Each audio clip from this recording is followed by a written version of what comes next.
할렐루야. 고백합시다. 주님, 어느 때까지입니까? 주님, 어느 때까지입니까? 우리 믿음이 연약해질 때는 어떤 때가 연약해집니까? 흔들립니까? 낙심되고 절망됩니까? 나름대로 이렇게까지 했는데, 이렇게까지 기도했고, 이렇게까지 봉사했고, 이렇게까지 충성했는데 내가 원하는 대로, 내가 기대하는 만큼 어떤 신앙의 열매들이 맺혀지지 않을 때 우리는 자칫 잘못하면 낙심할 수도 있고요, 실망할 수도 있고, 심한 경우는 디모데전서 4장 1절의 말씀처럼 후일에 어떤 사람들이 믿음에서 떠나 귀신의 가르침과 악한 영의 가르침을 따르리라 라고 말씀하고 있죠. 후일에 어떤 사람들이 분명히 있다는 거죠. 그들은 한때는 나름대로 목숨 걸고 생명 걸고 교회에 충성했던 그런 사람일 수가 있습니다. 그런데 후일에 어떤 사람들이 믿음에서 떠났다라는 얘기죠. 평택에서 사택을 이사하기를 여러 번 했는데, 여러 번 한 가운데 어느 집에 머물게 됐는데, 그 집의 주인의 어머니가, 집의 주인의 엄마가 무당이었어요.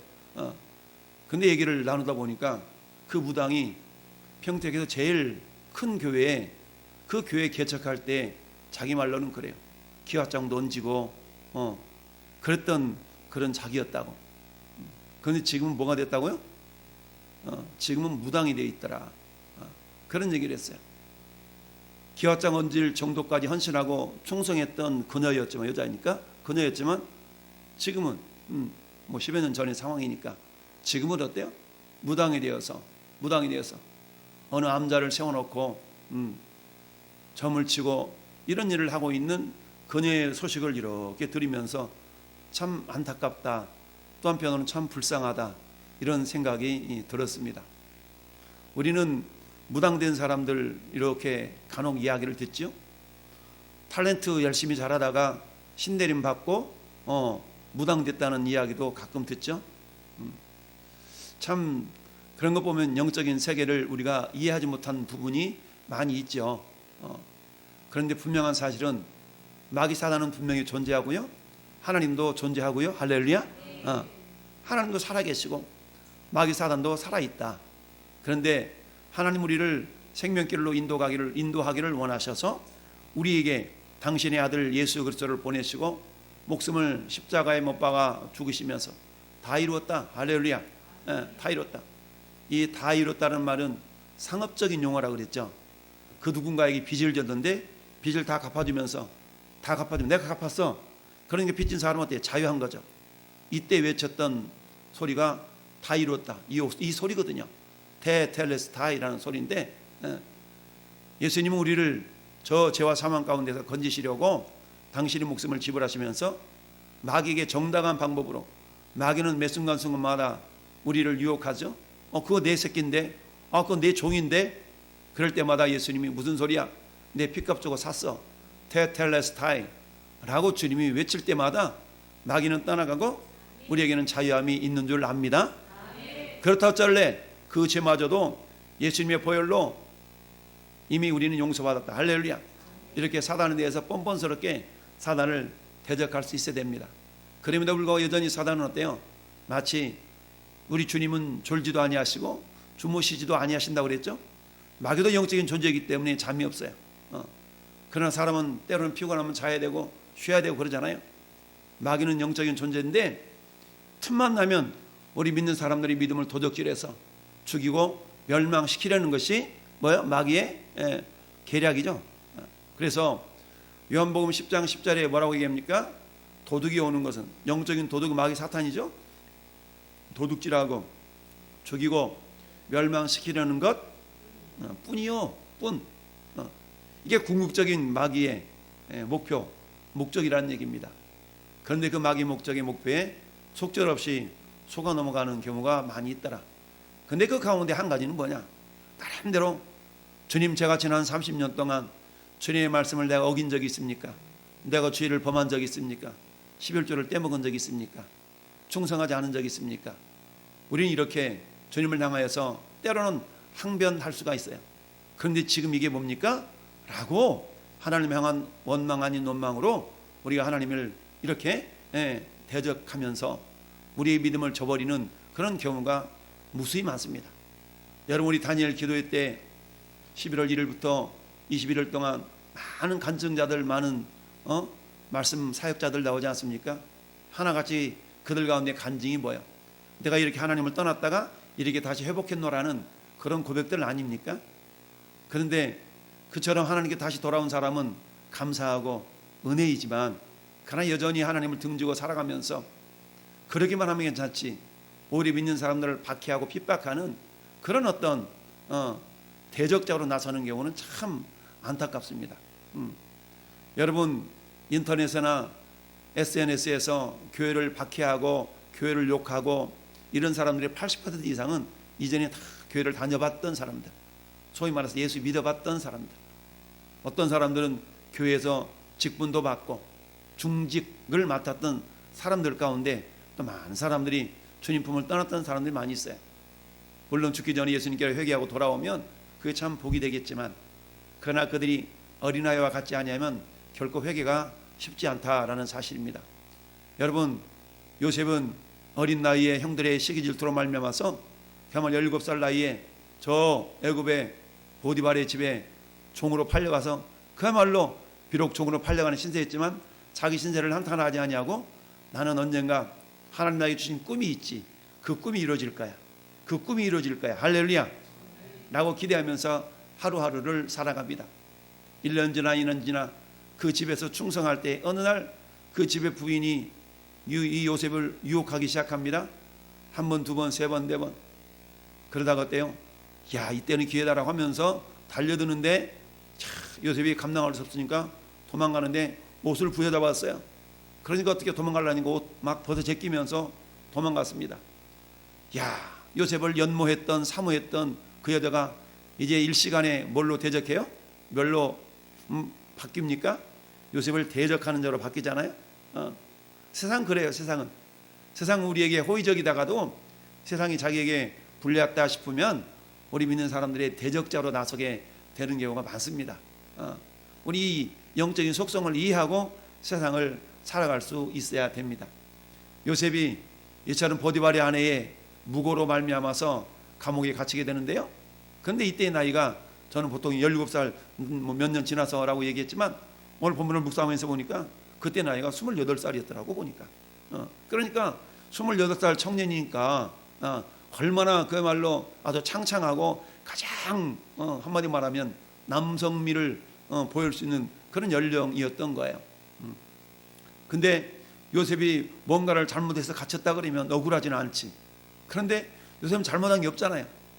여러분, 그런데 중요한 것은 40장 오늘 8절 한번 같이 볼까요?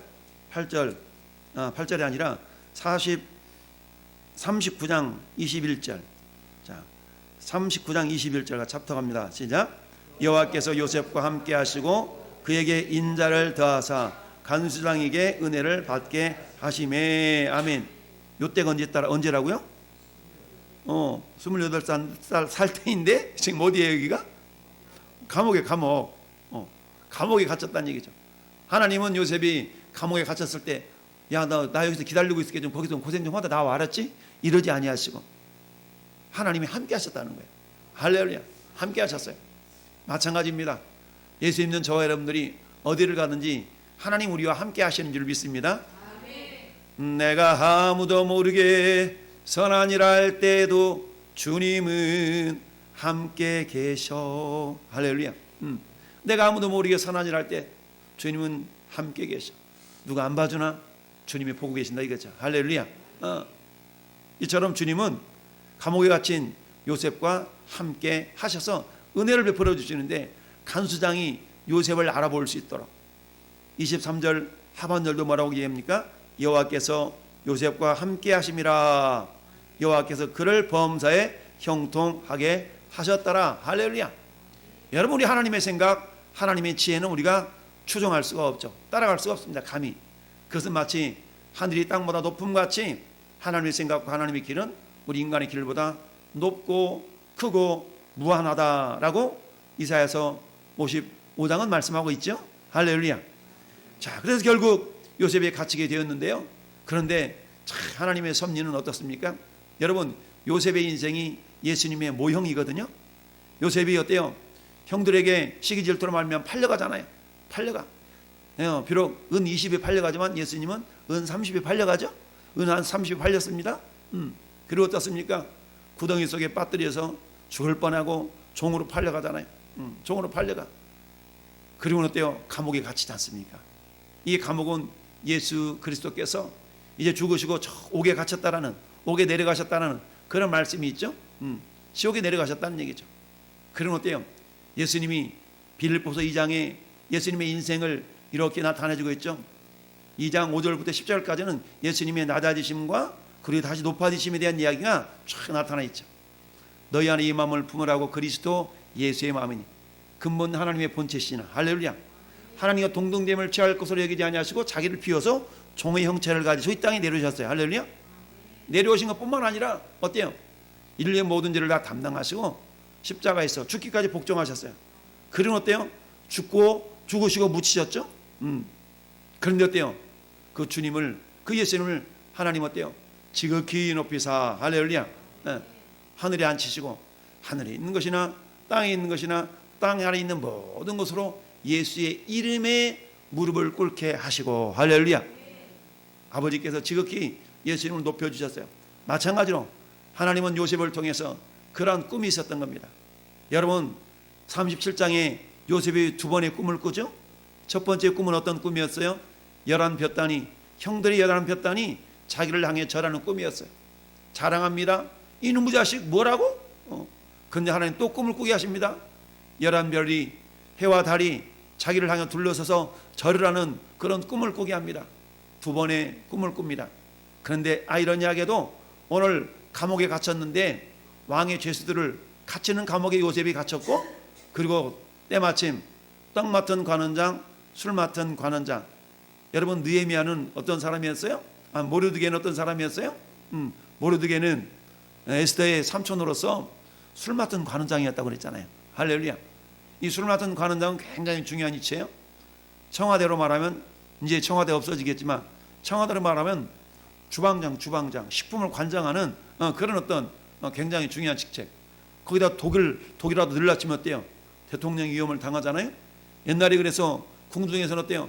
왕의 음식을 다 차려면 한 번씩 다 먹어보잖아요. 독이 들었나 안 들었나. 이게 떡 맡은 관원장, 술 맡은 관원장인 거예요. 그런데 이들이 어떤 잘못을 저질렀는지 구체적으로 나와 있지 않지만 아무튼 잘못해서 감옥에 갇히게 되었는데, 그런데 이 사람들이 어때요? 꿈을 꿨네. 그러니까 두 사람이 꿈을 꾸게 됐는데, 떡 맡은 관원장도 꿈을 꾸고 술 맡은 관원장도 꿈을 꿨는데 도무지 그 꿈을 해석을 하지 못하고 있는 그때에 요셉이 나아가서 이렇게 오늘 8절에 이야기합니다. 8절 같이 한번 합독합시다. 그들이 이르되 우리가 꿈을 꾸었으나 이를 해석할 자가 없도다. 요셉이 그들에게 이르되 해석은 하나님께 있지 아니하니까 청하건대 내게 이르소서. 아멘. 하나님께 있다. 왜 그래요? 이미 요셉은 하나님 주신 꿈에 대한 그런 경험이 있잖아요.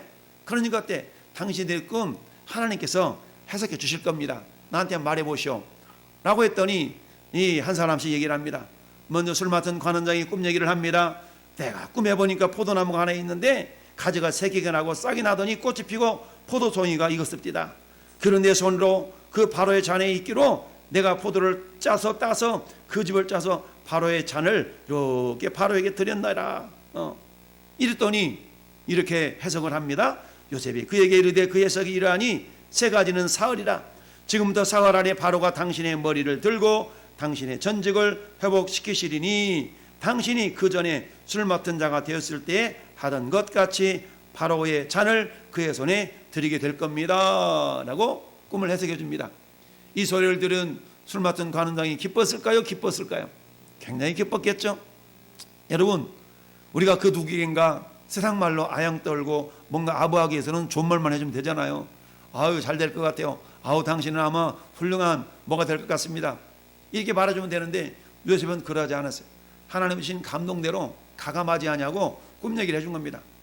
그리고 얘기를 하기를 당신이 잘 되시거들랑 나를 생각하고 내게 은혜를 베풀어서 내 사정을 바로에게 아뢰어서 이 집에서 나를 건져내 주소서. 나는 히브리 땅에 끌려온 사람인데 여기서도 내가 고기 갇힐 일은 하지 않았습니다 라고 얘기합니다. 그리고는 이어서 떡 굽는 관원장이 그 해석이 좋게 하는 걸 보고 나서 요셉에게 자기 꿈꾼 이야기도 해줍니다. 나도 꿈을 꿨는데 흰떡 새 광주리가 내 머리에 있더라. 그런데 맨 이 광주리의 바로를 위하여 떡을 만들었는데 야, 새들이 머리에 광주에서 그것을 먹더라. 이처럼 광주리 3개가 있었어. 새 광주리에 있었는데 이러더라 라고 했더니 이것을 요셉이 해석해 주기를 그렇습니까? 이 해석은 이러하니 새 광주리는 사흘입니다. 지금부터 사흘 안에 바로가 당신의 머리를 들고 당신을 나무에 달리니 새들이 당신의 고기를 뜯어 먹으리다 하더니 그 3일은 어때요? 바로의 생일날이었다는 얘기죠. 야, 여러분, 이 해몽을 들은 이 사람은 얼마나 마음이 괴로웠고 착잡했겠어요? 한편으로는 에이 설마 아마 이런 생각도 가졌겠죠. 술 맡은 관원장에게 해준 해몽은 맞아, 나 이렇게 이루어졌으면 좋겠다라는 기대감과 설레감이 있었겠지만 떡 맡은 관원장에게 해준 이 해몽은 야, 제발 이렇게 안 일어났으면 좋겠다 라는 그런 어떤 바람이 있었겠죠. 사흘 뒤에 이제 바로의 생일이 있었습니다. 그리고 어때요? 요셉의 해몽대로 술 맡은 관원장은 전직이 회복되어졌지만 떡 굽는 관원장은 아마 제가 더 컸던 것 같아요. 그러니까 내 나무에 달아라 라고 해서 결국 죽임을 당하고 말았더라. 그런데 성경은 어때요? 22절 23절 2절 같이 읽어봐요. 떡 굽는 관원장은 매달리니 요셉의 그들에게 해석함과 같이 되었으나 술 맡은 관원장이 요셉을 기억하지 못하고 그를 잊었더라. 아멘. 잊었어요. 아니 그러기에요. 정말 내가 당신 잘 되거들랑 그렇게 날 좀 기억해달라고 부탁했건만 당신 정말 그러기에요. 요셉은 속절없이 왜요? 자기가 어때? 자기는 종이잖아, 종. 그런데 술 맡은 관원장, 떡 맡은 관원장은 엄청 높은 지위거든요. 그러니까 감옥에서도 요셉이 그들을 섬겼던 겁니다. 섬겼어. 최선을 다해 섬겼죠. 그런데 꿈의 해몽대로 이제 술 맡은 관원장은 전직이 복직되었지만 떡 굽는 관원장은 목이 날아갔어. 그런데 어때요? 성경은 술 맡은 관원장이 요셉을 기억하지 못하고 그를 잊었더라. 참, 이게 뭐예요? 이 모습을 보면서 하나님 어느 때까지입니까? 하나님 언제까지세요? 또는 한편으로는 하나님 1억이에요? 아마 이럴 수도 있었을 겁니다. 그렇지만 요셉은 적어도 하나님을 신뢰하는 자이기 때문에 하나님 이 사람을 통해서 지금 나를 바로 건져줄 그때가 아닙니까? 라고 하나님께 기도하며 부르짖었을 수도 있겠죠. 하나님 도대체 언제까지입니까? 어느 때까지입니까? 라고. 여러분 우리가 신앙생활 나름대로 잘했는데 우리가 고난을 당하고 역경을 당하게 되면 우리가 그런 부르짖음의 기도를 들을 수 있지 않겠습니까? 하나님 어느 때까지입니까? 하나님 어느 때까지입니까? 그런데 하나님은 실수하지 않습니다. 그렇습니다. 하나님은 실수하지 않으세요. 분명한 사실은 이 감옥 속에서 요셉 홀로 버려두지 아니하시고 하나님이 함께 하셨다는 사실이에요. 마찬가지입니다. 사랑하는 성도 여러분, 저는 여러분들이 그 어떤 곳에 험한 곳에 어떤 열악한 환경 속에 놓여있다 할지라도 분명한 사실은 어때요? 주님이 그곳에서도 우리와 함께 하신다는 이야기입니다. 내가 구중 궁궐에 있다 할지라도 초가 삼간에 있다 할지라도 하나님은 장소 불문하시고 여전히 우리와 함께하고 계심을 우리가 믿어야 됩니다. 왜요? 하나님은 우리에게 주신 모든 환경 하나하나를 하나님 허투루 사용하지 아니하십니다. 하나님 반드시 합력하여 선을 이루시는 분이기 때문에 여러분 한 환경, 한 사건, 한 시점만 우리가 생각해 본다면 그때는 너무나 견디기 힘들었고 그 상황은 우리가 이해하기 힘들었지만 그러나 이렇게 한 발치 물러서서 바라보면 하나님은 요건 합쳐가지고 맛있는 전주 비빔밥 만들어 주셨구나. 요건 섞어가지고 맛있는 짜장밥을 만들어 주셨구나. 맛있는 카레 만들어 주셨구나. 라고 우리가 나중에 이해하게 되면서 하나님 죄송해요. 그때 내가 하나님을 잘못 이해해서 원망했는데 주님 아시죠? 죄송. 이럴 수가 있죠. 그렇습니다. 요셉도 역시 마찬가지죠. 그렇지만 인간적으로는 어때요? 주님이 아무리 함께 하시면서 그런다 할지라도 감옥에 갇혀 있으면서 잘못한 것도 없는데 이 기간이라는 건 어찌 보면 더 인내하기가 어려울 수가 있습니다. 뭔가 내가 잘못해서 고난을 당한다면 그건 당연하게 생각하면서 포기하고 있을 수 있어요. 그런데 나 잘못한 거 없어, 나 잘못한 건 없어. 그런데 어때요? 어떤 사람이 무고로 내가 옥살이를 한다 그러면 그 옥살이가 얼마나 억울하고 시간이 안 가겠어요? 사도 베드로가 베드로전서 2장 20절에 그러지 않습니까? 애매히 고난을 받아도 참으면 그건 아름답다. 할렐루야.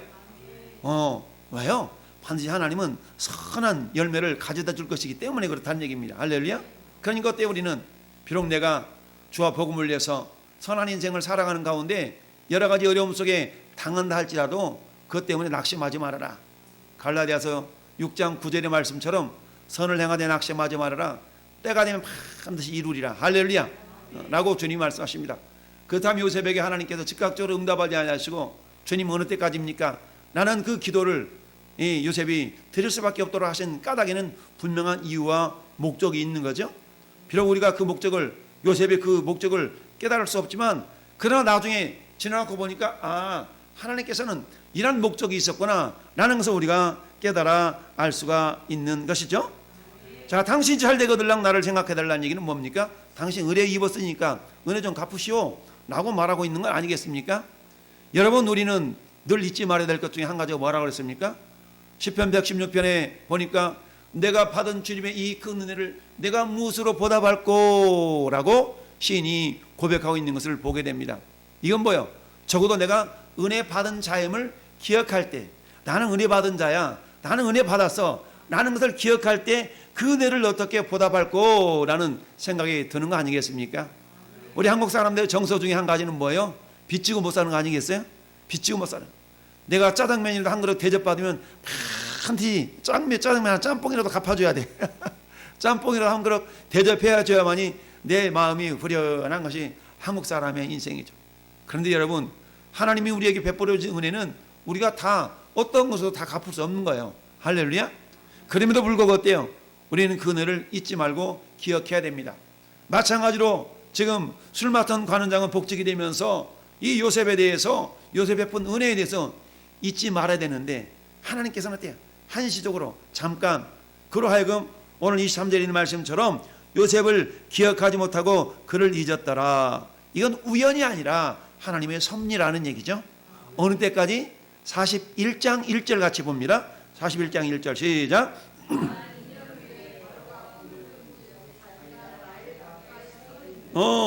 꿈을 꿨는데 이 바로가 꿈을 꿨는데 두 가지 꿈을 꾼 거예요.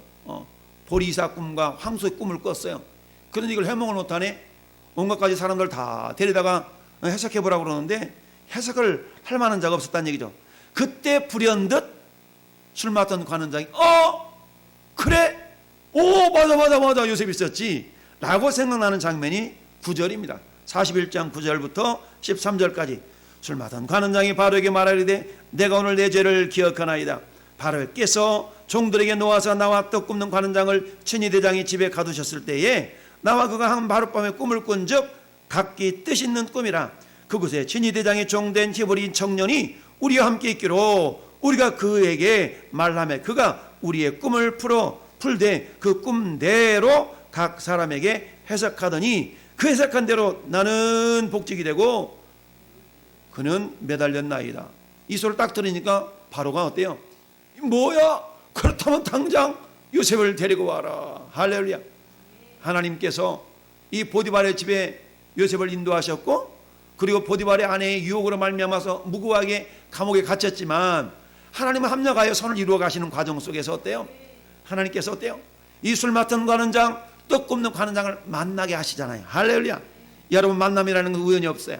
우연이 없어요. 우리 하나님 그들을 만나게 하시고 비록 떡 굽는 관원장은 매달려 죽었지만 술 맡은 관원장은 그 꿈 해석대로 복직이 되었어요. 그리고는 당신이 복직되거들랑 나를 좀 대변해 주셔. 나를 좀 대변해 주셔. 그런데 어때요? 성경은 잊었더라. 그런데 어때요? 잊었다라는 것은 그 사람이 일부러 잊고 싶어서 잊은 게 아니에요. 하나님이 잊어버리도록 하신 거예요. 몇 년 동안? 2년 동안 잊어버리게 하신 겁니다. 할렐루야. 그래서 그 2년은 요셉에게 있어서 어떤 세월입니까? 자, 하나님이 2년 동안 어찌 보면 침묵하셨다라고 볼 수 있어요. 하나님의 침묵 기간은 우리의 믿음을 시험하시고 연단하시는 과정인 줄 믿습니다. 할렐루야. 우리의 믿음을 연단하시고 우리의 믿음을 시험하시는 그런 가정일 수가 있다. 할렐루야. 속담에 이런 말이 있습니다. 재앙은 평안의 때를 시기한다. 재앙은 평안의 때를 시기한대요. 그러니까 그때 평안의 때 시기했다가 그에게 재앙을 갖다 준다는 얘기죠. 그러나 하나님은 우리에게 은혜를 베푸셔서 반드시 합력하여 선이 되도록 이끌어 가시는 하나님이신 줄 믿습니다. 그렇습니다. 이 기다림 기간은 성숙의 기간이 될 수가 있고요. 이 기다림 속에서도 여전히 하나님은 일을 하고 계신다는 얘기입니다. 할렐루야. 일하고 계시잖아요. 남들은 지쳐 울고 있을지라도 당신만은 일어서세요. 할렐루야. 뭘 믿고? 하나님이 일하심을 믿고 일어서라는 얘기입니다. 일어서세요. 그렇습니다. 요셉이 감옥에서 하나님 함께 하셨고 하나님이 침묵하실 때도 하나님은 잠잠히 계신 것이 아니라 여전히 일을 하고 계셨다라는 사실입니다. 할렐루야. 그렇습니다. 요셉은 예수님의 모형이라고 그랬어요. 예수님도 애매하게 고난당하시고 낮아주시고 죽으셨지만 결국 아버지께서 그를 높이셔서 그에게 지극한 영광을 안겨주셨던 것처럼 하나님이 요셉도 그렇게 들어 사용하신 겁니다. 왜요? 이미 아브라함에게 맺으셨던 언약, 이삭에게 맺으셨던 언약, 야곱에게 맺으셨던 언약을 이루시기 위한 그 통로로 요셉이 쓰임을 받고 있는 것입니다. 그렇습니다. 그렇다면 이 요셉에게 은혜를 받았던 이 술 맡은 관원장, 은혜를 받은 자였잖아요. 은혜를 받은 자로서 이 술 맡은 관원장은 어땠었어요? 그 사람은 은혜 받은 사실을 기억했어야 되는데 잊어먹었잖아요. 그렇다면 이 사실을 우리에게 한번 견뎌 봅시다. 우리는 어때요? 너희가 그 은혜를 인하여 믿음으로 말미암아 구원을 받았나니 이것이 너희에게서 난 것이 아니 하나님의 은혜로라. 할렐루야. 전에 여러분들은 이미 하나님 은혜를 받고 구원받은 존재들입니다. 그렇다면 어때? 우리는 그 은혜를 늘 잊지 말고 있어야 됩니다. 시편 116편의 말씀처럼 내가 이 은혜를 어떻게 보답할꼬? 이걸 세 글자로 말하면 따라합시다. 보은자. 그렇습니다. 보은자의 삶을 내가 어떻게 살아갈꼬라는 겁니다. 우리 하나님 우리에게 은혜를 베푸시는 분이요, 시은자. 그래서 어때요? 히브리서 4장 16절 말씀에 너희가 때를 따라 돕는 은혜를 얻기 위하여 은혜 보좌 앞에 담대히 나가라. 할렐루야. 예수님의 보혈을 의지해서 은혜의 보좌가 있어요. 때를 따라 돕는 은혜를 얻기 위하여 그 은혜의 보좌 앞에 나가야 돼요. 그 은혜의 보좌가 시은좌예요. 시은좌. 시은좌에서 우리에게 은혜를 베푸시는 하나님의 시은자. 할렐루야. 하나님 우리에게 은혜를 베푸셔서 우리를 구원해 주셨다면 우리는 그 은혜를 어떻게 보답할꼬? 라는 보은자의 자세로 우리는 살아가야 된다라는 얘기입니다. 할렐루야. 그렇다면 어때요? 그 은혜 받은 것에 대해서는 항상 은혜에 보답하는 모습으로 어떻게 우리가 살아가는 그런 삶을 살아야 되는 줄 압니다. 결국 이 술 맡은 관원장은 그 은혜를 갚기는 하잖아요. 2년이라는 세월이 흘러간 다음에 이것도 하나님의 섭리일 수가 있습니다. 그렇다면 어때요? 내가 애매하게 고난을 받아서 감옥에 갇혀있는 신세가 되었다 할지라도 우리는 어때요? 그 하나님의 섭리를 이해하고 반드시 하나님께서 삼년까지 선을 이루실 걸 믿고 우리에게 인내하는 인내가 필요하다. 여러분, 인내라는 것을 제가 장미란 선수를 비유로 들어서 설명한 적이 있습니다. 장미란 선수가 한창 현역 시절로 운동할 때 이런 간증을 한 적이 있어요. 나는 3일만 이 역기를 들지 않으면 몸이 굳어진다. 그러니까 그때 매일같이 연습한다는 얘기입니다. 매일같이 연습해서 근육이 굳어지지 아니하도록 근육을 강화시키고 근육이 풀어지지 않도록 근육을 강화시키는 그 기간, 이걸 우리는 인내라고 말할 수가 있습니다. 할렐루야. 저는 여러분들이 이 감옥 기간 동안에 가져야 될 자세는 인내 기간이에요. 인내 기간. 여러분, 교도소에 갇힌 영화를 보면 가끔 막 교도소에 갇힌 사람이 막 푸시업하고 막 매달려서 땡기면서 뭐 하고 있어요? 자기 막 근육을 강화시키고 있잖아요. 이게 인내의 모습입니다. 할렐루야. 저는 여러분도 마찬가지. 육체적인 근육을 강화시키는 것보다 더 중요한 것은 우리 영적인 근육을 강화시키는 일인 줄로 믿습니다. 우리가 애매의 고난을 당해도 아름다우면, 참으면 이것이 아름답다라고 말씀하신 하나님께서 이 밤 저와 여러분들에게 자, 요셉을 봐라. 요셉 애매하게 고난당하고 있지 않냐? 너희들도 그럴 수가 있어. 그렇지만 하나님 반드시 합력하여 선을 이루시는 분이란다. 그러니까 요셉을 바라보고 너희들도 낙심하지 말고 하나님의 때까지 기다리고 받은 은혜를 기억하면서 우리가 평안할 때 그 은혜를 내가 어떻게 보답할꼬? 라는 삶을 살 수 있도록 하여라. 사도 바울이 받았던, 하나님께 받았던 은혜를 갚는 가장 강력한 그 모습이었던 거였어요. 복음을 전하는 일이었다라는 사실을 우리는 알 수 있습니다. 그렇습니다. 우리 주님이 저와 여러분들이 베푸신 은혜를 우리는 기억하고 있습니다. 우리 5월 마지막 주일이 이웃사랑 초청 주일입니다. 우리가 은혜를 받은 은혜를 주님께 다양한 모습으로 우리가 은혜를 보답할 수 있지만 가장 주님이 기뻐하신 일은 잃어버린 영혼을 주께로 인도하고 죽은 영혼을 살려내는 일에 전에 여러분들이 쓰임받는 일인 줄 믿습니다. 자, 이 밤 우리 합심하여 한번 기도할 때, 주님, 내가 주님의 은혜로 구원받은 자인데 하나님, 그 은혜를 내가 잊어먹지 않고 살아갈 수 있기를 원합니다. 내가 주님께 헌신했습니까? 충성했습니까? 그런데도 불구하고 애매의 고난 중에 있습니까? 우리가 인내하십시다. 그런 가운데 하나님 반드시 회복의 역사를 이루어 주실 줄 믿습니다. 우리 하나님 은혜가 이 밤도 우리 가운데 머물러 있음을 기억하면서 우리를 버리지 아니하시고 떠나지 아니하시는 하나님과 동행하면서 한 주간도 하나님 그 은혜를 보답하는 보은자의 삶을 살게 도와 주옵소서.